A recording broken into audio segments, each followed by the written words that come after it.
Titans at Packers.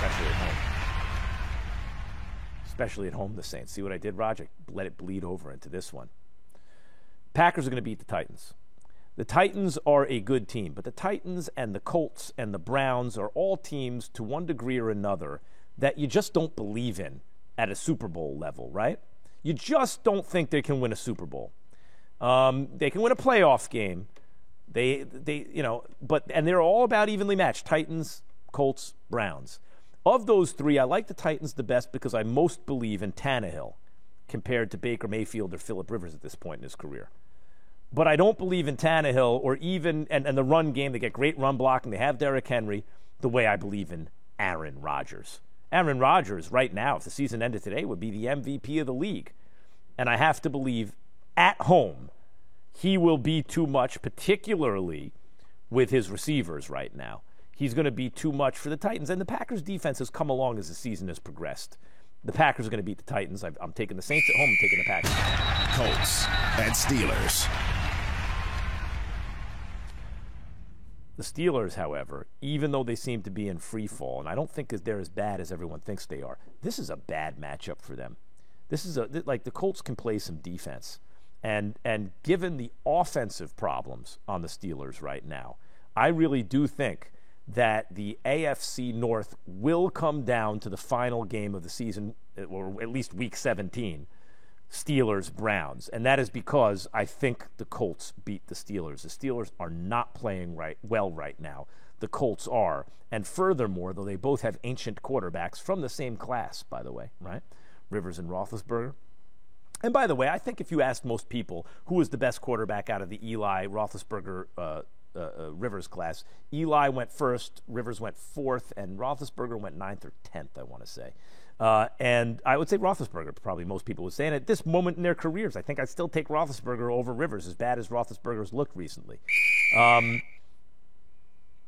But the Colts beat the Steelers. The defense is playing well, and the Steelers offense. Giants and Ravens.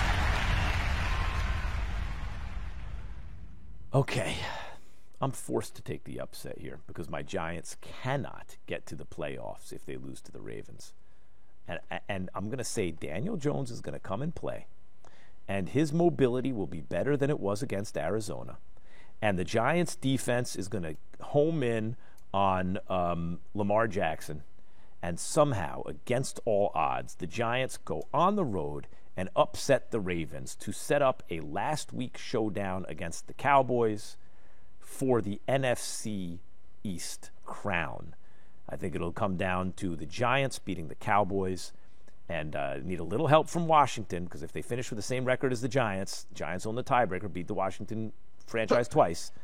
Max, they're double-digit underdogs. You sure you want to do this on national radio?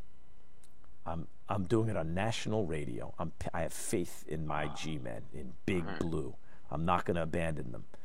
Now, if Daniel Jones doesn't play, that's a different story. But I'm banking on Daniel Jones playing and playing well. Eagles and Cowboys. Let me tell you something. The Cowboys, every time you leave them for dead, they pop up a little bit and they go, not in this NFC East, you can't leave them for dead. But I got to tell you that Doug Peterson, I said get rid of Peterson, get rid of everyone on the Eagles associated with this mess that the team has become, starting with Carson Wentz if you can, because he has a very hard contract to trade. Get rid of Howie Roseman, the GM, get rid of Doug Peterson, the coach. Because Peterson was coaching in such a way that told me he wanted to get out of there, right? But no, he was just frustrated with Wentz, I think. No, Peterson's a hell of a coach. Look at that. Look what the team looks like when anyone but Carson Wentz is the quarterback. I think the Eagles are a much better team than we gave them credit for, and Doug Peterson's a much better coach. And as soon as you have a competent quarterback in there, look what happened. They beat the Saints, the hottest defense in the league. They followed it up with a good performance against a solid team. I think they beat the Cowboys. Thanks for watching ESPN on YouTube. For live streaming sports and premium content, subscribe to ESPN+.